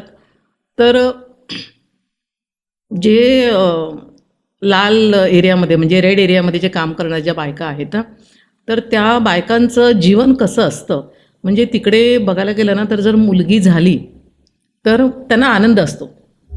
त्याच्यानंतर जर मुलगा झाला तर कॉटच्या खालीच ते हे उकरून तिथे खालीच त्या मुलाला हे केलं, दफन केलं जातं आणि वरती कॉट असते, काही हे नाही. म्हणजे इतकं निर्दयीपणाने, आणि त्यांना काही त्याचं म्हणजे अक्षरशः त्यांच्या भावना मेलेल्याच असतात. ते सगळं एक एक वाचताना अक्षरशः अंगावर एवढा काटा आला ना की इतकं त्यांचं जीवन की त्यांनी मुलीलासुद्धा ते तू खेळायला जा, आणि मग ते कोणी गिरायक आलं की त्यांच्याबरोबर हे करणार. इव्हन मुलगी आतल्या खोलीमध्ये असली तरी मग तिला तू आतल्या खोलीमध्येच बसायचं, आणि त्यांचं गिरायकांना ते हे करतात. पण त्यामुळे मुलींसाठी बघायला गेलं तर एकदम चांगलं क्षेत्र त्यांचं. पण त्या मुलींना घडवताना त्या मुलींच्या मनावर काय परिणाम होतो, तिथे काम करणारे जे कोणी असतात, चहा आणून देणारे जे असतात किंवा काय, त्यांचा अनुभव एक त्यांनी घेतलेला आहे की त्या कसं म्हणजे इव्हन उद्या त्या मुलींना सुद्धा या क्षेत्रामध्ये लोटायचं की नाही हा त्या बायकांपुढे पडलेला प्रश्न असतो. आणि आता या ज्या राणी खेडेकर काम असं करतात की काही लोक आहे ना दत्तक घेतात या मुलींना, अशा रेड लाईट एरियामधल्या मुलींना, आणि त्यांना शिकवणं वगैरे, त्यांचा खर्च ते लोक करतात. सामाजिक संस्था अशा आहेत. त्यामुळे याच्याद्वारे मला खरं कळलं की हे असंही जग आहे की जे ह्या रेड लाईट एरियामध्ये सुद्धा असूनही त्यांच्यावर घृणा न धरता त्यांच्या मुलांना, त्यांच्या मुलांसाठी कार्य करणाऱ्या अशा संस्था आहेत. मग ते कसं कार्य होतं आणि या महिलांना त्यांना काय वाटतं, कारण त्यांची प्रत्यक्ष त्यांच्याशी मुलाखत घेतलेली त्यांनी आमच्या लेखाद्वारे आम्ही प्रसिद्ध केलेलं आहे. त्यामुळे ते झाल्यानंतर पण अजून दुसरं पुस्तक परिचय ज्याला आम्ही पोर्टलमध्ये देतो, कित्येक पुस्तकं वाचत गेली मी, आणि पुस्तकाचा त्यांनी परिचय जरी दिला म्हणजे त्या काही याचं सारच त्याने दिलेलं असतं, त्यामुळे ते पुस्तक वाचल्यासारखं जवळजवळ आहे. अशा पुस्तकांचं वाचन त्याच्यामुळे खरं तर मला घडलं. त्याच्यानंतर काही याच्यामध्ये त्या गौरी कंसारा म्हणा किंवा भावलेली व्यक्तिमत्व असं जे आमचं एक सदर होतं, तर त्या याच्यामध्ये सुद्धा त्यांनी एक व्यक्तिमत्वाबद्दल लिहिलेलं होतं की काही कवी आहेत, काही व्यक्ती आहेत, काहींच्या यशकथा आहेत. तर इतक्या वेगवेगळ्या प्रकारची लोकं आपल्या समाजामध्ये आहेत. त्यांची ओळख आपण प्रत्यक्ष कधी पुस्तक घेतलं असं वाचलं असतं, पण याद्वारे त्यांची ओळख मला खरं तर याच्यातनं मला सगळी वाचायला मिळाली खरं तर. आणि त्याच्यानंतरसुद्धा असं बघा तर कविता एकेकांच्या मला कवितेमधलं जरी काही जास्त कळत नाही तरीही सुद्धा ज्या कविता मी वाचत असतो आणि त्याला पॅरेग्राफ्स वगैरे पाडणं हे सगळं असतं, त्या कविता काही वेळेला इतक्या मनाला भावलेल्या असतात ना की इतकं सुंदर लेखन कवितेचं. ते कवी म्हटलं तर मला असं वाटतं ना की त्यांना दैवी देणगीच आहे की ते त्यांच्या मनात जे येतात त्या कागदावर उतरवतात. हे कसे शब्द त्यांना सुचतात आणि ते शब्द वाचताना खरोखर म्हणजे त्या लोकांकडे काय शब्दसंपदा आहे. तर हे सगळं मला त्या कवी मनातनं त्यांच्या ते सगळं जाणवलं खरं तर. त्याच्यानंतर इवन पर्यटनाचा अनुभव काही लिहिलेला आहे, जणू असा लिहिलेला आहे की आपण तिकडे जाऊनच आलेलो आहे. त्यानंतर आता एक आमचं सदर चालू आहे जडणघडण, त्याच्यावर आता आपण एक पुस्तकसुद्धा काढतो आहे. त्यांचे जवळजवळ 57 भाग आपल्या याच्यामध्ये प्रदर्शित झाले न्यूज स्टोरी टुडेमध्ये. तर त्यांचं जीवन कसं घडलं, लग्न झालं, लग्न झाल्यानंतर त्यांच्या 5 बहिणी, मग त्या बहिणींचा सगळा स्वभाव, मग काय काय झालेलं आहे घरी, मग सासूबाईंचं कसं वागणं, मग हे जे स्वतःचा जो अनुभव आणि अक्षरशः असं वाटतं की आपण त्यांच्याशी बोलतोय असा तो अनुभवाचा फील येतो अगदी. म्हणजे त्या याच्यामुळे ना की मी प्रत्यक्ष त्यांना जरी भेटलेली नाही आहे, त्यांच्याशी फोनवर बोलले, पण त्या अगदी माझ्याशी बोलतात तसं ते खरं तर जाणवं लागलं. म्हणून माझी वाचनाची भूक याच्यातनं खरं तर निभावली असं मी म्हणेन. इवन आता हे जे पहिलं पुस्तक आम्ही जेवण प्रवास काढलं त्याला तिचा जो अनुभव तिने सांगितला, इवन ज्या वेळेला लहान असताना तिला केक वगैरे त्या काळी म्हणजे गावी हा प्रकारच नसायचा, तर ते तिची आई म्हणायची केक खायचं आणि तुला थांब, ते मारीची बिस्किट आणायची आणि कपामध्ये ती बुडवायची आणि मग तो असा त्याचा गोळा करून आता कट कर म्हणे हा केक. तर तसा केक तिला काय बापरे मी केक खाल्ला असं तिला आनंद. म्हणजे या छोट्या छोट्या गोष्टीचा कसा लोक आनंद घेतात आणि कसं जीवन कोणाचं घडतं आहे, असे वेगवेगळे अनुभव खरं तर मग या न्यूज स्टोरीमुळे मला खरं तर मिळाले. खूप छान. म्हणजे अनुभव समृद्धता हो हो ही अधिकाधिक या सगळ्या कामातून तुम्हाला मिळते आहे. इवन मला अजून एक सांगायचं की आमचं हलकं फुलकं एक सदर होतं खरं तर. तर त्या हलकं फुलकं सदरमध्ये ना विलास कुडके लिहायचे आणि त्यांनी ना मिशा स्वभाव एकेकाचे वेगवेगळ्या प्रकारच्या मिशा कशा असतात, म्हणजे कोणाच्या अशा लांब मिशा, कोणाच्या अशा गोल मिशा आणि मग त्या मिशांचे प्रकार काय काय आहेत अजून, मग कोणाच्या अशा पद्धतीने मिशा असतात. म्हणजे ते त्याच्यानंतर चेहरे, कोणाचा असा स्वभाव, असं काम टाळण्याच्या स्वभावाची माणसं, ते कसं काम टाळतात, ते काय म्हणतात, त्यांचं काय म्हणणं असतं त्यावेळेला, अशा वेगवेगळ्या माणसांचे प्रकार त्यांनी हलकं फुलकंमध्ये लिहित गेले. तर ते इतकंसं हसण्यावारी होतं ना की प्रत्येक त्यांचं एक जे सदर वाचून एवढं हसायला येतं ना, त्याचा लेखाला सगळ्यांना खूपच ते सदर खूप आवडायचं खरं बघायला गेलं तर. आणि आत्ता आम्ही माझी जीवनगाथा म्हणजे नौकेवर राहणारे जे आहेत वेदवती कुलकर्णी आत्ता त्या लिहित आहेत, त्यांचं आत्ताची 2च भाग झाले. त्यांनी अक्षरशः म्हणजे इतकं उलगडून सांगितलं ना की जहाजावर कसं आमचं जीवन होतं आणि आत्ता हे युद्ध सगळं जे परिस्थिती चालू आहे ती नको आहे, मग आम्ही कसं त्याला जगलो, किती सुंदर ते सगळं प्रदेश होतं. आणि आज हे जे काय झालं आहे तेव्हा तो जो प्रवासाने उलगडून त्याच्या सगळं सांगताय जीवन प्रवास, ते खूप सुंदर सदर चालू आहे. त्यामुळे असे काही हे सदर वाचून आहे ना मला मनाला खूप आनंद होतो खरं तर. म्हणजे मी त्या सगळ्या साहित्यामध्ये छान स्वतःला आनंद घेतो. वा छान. असाच म्हणजे तुम्ही आनंद घेत आहात आणि इतरांना आनंद देत आहात. मुलाखतीच्या शेवटाकडे येत असताना मला आता तुम्हाला शेवटचा असा प्रश्न विचारायचा आहे की आता सध्या तुमचं काय चालू आहे. म्हणजे हा सगळा व्याप आहे, पण त्या व्यतिरिक्त अजून काय सध्या नवीन नवीन तुम्ही करत असता आणि करत आहात? खरं बघायला गेलं तर कॅन्सर झाल्यानंतर मी संवाद म्हणून एक असा उपक्रम चालू केला होता, चालू केलेलाच आहे, अजूनही मी करते खरं तर तो, की ज्या कोणाला कॅन्सर झालेला आहे अशा महिलांना किंवा अशा व्यक्तीला फोन करायचा, फोनवर जेवढा संपर्क साधता येईल त्याला मनाने कसा आनंद देता येईल, पॉझिटिव्हनेस कसा त्यांना जपता येईल, असं मी एक हे चालू केलेलं आहे. त्याच्यानंतर काही काही कंपन्या म्हणा किंवा काही कॉलेजेस म्हणा तिथे पण बोलवलं होतं. काही हळदीकुंकवाचे समारंभ असतात तिकडे बोलवलं जातं. फक्त 15 मिनटंच त्यांच्याशी संवाद साधते की तुम्ही कुठल्याही गोष्टीला घाबरू नका. शाळेतल्या मुलींना सुद्धा सांगते की उद्या तुमच्या आई आता त्या 50-55पर्यंत पोचल्या असेल तर त्यांचं पहिलं टेस्ट करून घ्या, पूर्ण त्यांची हेल्थ चेकअप करायला पाहिजे, का गरज आहे, उद्या तुम्ही सुद्धा आज पुढे जाणार आहे, तुम्हाला सुद्धा काय गरज आहे हेल्थ चेकअपची हे त्यांना जरा पटवून देते. उगाचच कॅन्सरचा भाऊ करू नका. होत असतो, प्रत्येक आजार वेगवेगळ्या प्रकारे होत असतात, त्याला कसं आपण फेस करायला हवं असं म्हणून लोकांना पॉझिटिव्हनेस देण्यास, सकारात्मकता दृष्टिकोन त्याच्यामध्ये निर्माण करायचा मी तो प्रयत्न करते. त्याच्यानंतर आमचा ग्रुप आहे, म्हणजे आता मी MTNLमधनं रिटायर्ड झाल्यानंतर आमचा ग्रुप आहे. आम्ही दर महिन्याला आमच्या 35 जणींचा ग्रुप आहे भिशीचा. तर दर भिशीमध्ये आम्ही भेटल्यानंतर त्या कोणी कुठे जाऊन आलेले असेल त्या महिन्यामध्ये तर मग त्याच्यावर चर्चा होते. त्याच्यानंतर कधी कधी जिम्मा फुगडीचा कार्यक्रम होतो, ज्याला गोकुळ अष्टमी असते त्यावेळेला म्हणा, किंवा नवरात्रीच्या वेळेला आम्ही गरबा वगैरे खेळतो. आणि एकमेकांशी संवाद साधला पाहिजे, मैत्रिणींनी एकमेकांशी बोललं गेलं पाहिजे. कारण आता रिटायर्ड झालेले आहेत, सगळ्यांनी मुलं बाळ नातवंड सांभाळायचं तर हे तर आपलं आहेच म्हणजे, पण याच्या व्यतिरिक्त तुम्ही स्वतःला वेळ द्या, तुमच्या स्वतःच्या कलेला वाव द्या, तुम्हाला ज्या इच्छा राहिलेल्या असेल त्या तुम्ही करा. या हेतूने सगळ्यांना असं भेटून सांगत असते, कारण कोणाला आता कधी कशाची गरज लागेल हे काही सांगता येत नाही. त्यामुळे माझं त्यांना हेच म्हणणं असतं की एखाद्या मैत्रिणीने तुम्हाला फोन केला ना तर तिला हक्काने अशी बोला खूप वेळ, कारण तिला तुमच्याशी बोलायचं असतं, तिला तुमच्याबद्दल, तिला स्वतःबद्दल काही सांगायचं असतं. त्यामुळे बोला. तिने सांगितलं ना की आज मला तुझ्याकडे येऊन भेटायचं आहे, की आपण जाऊन कुठेतरी बाहेर जाऊया फिरायला, आज मला छानपैकी शॉपिंग करायचं, तर जा तुम्ही. कारण हे क्षण उद्या येतील की नाही हे माहिती नाही आहे. कारण मला स्वतःला माहिती आहे की मी आता बोज्जा करून आलेली आहे, त्यामुळे प्रत्येक क्षण हा चांगला आहे, उपभोगा, आयुष्याचा आनंद घ्या. आणि तुम्ही तुमच्याच याच्यामध्ये कुठेच राहू नका, हे असंच झालं आहे, मला हेच दुखतं आहे, माझे पाय दुखत आहेत, आता कंबर दुखते, हे काही एक क्षणिक असतं.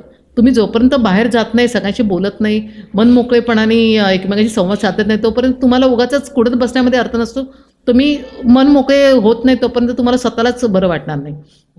त्यामुळे त्याच्यानंतर आम्ही एक स्नेहमिलनसुद्धा असा वर्षातनं एक कार्यक्रम करतो की त्याद्वारे आमच्या ज्या रिटायर्ड झालेल्या बायका आहेत किंवा वर्किंग असलं तरी चालतं, पण ज्या रिटायर्ड झालेल्या आमच्या MTNLमधनं आम्ही एकत्र जमतो आणि त्यांच्या कलेला वाव देतो. म्हणजे त्यांना आता कोणी रिटायर्ड झाल्यानंतर काही कोण LLB करायला सुरुवात केली, कोणी योगाचे क्लासेस जॉईन केले, कोणी काही कुठल्या काही संस्थेला जॉईन झालेल्या आहेत की त्याद्वारे समाजाची स्वच्छता त्या करतात. काही डोंगरावर जाऊन सगळं ते बाटल्या वगैरे उचलण्याचं काम, की ते डोंगर स्वच्छ राहायला पाहिजे, निसर्गाशी त्या संवाद साधतात. अशा काही वेगवेगळे उपक्रम करणार आहेत. काही लोकांनी नेचरोपॅथी सुरू केलेलं आहे.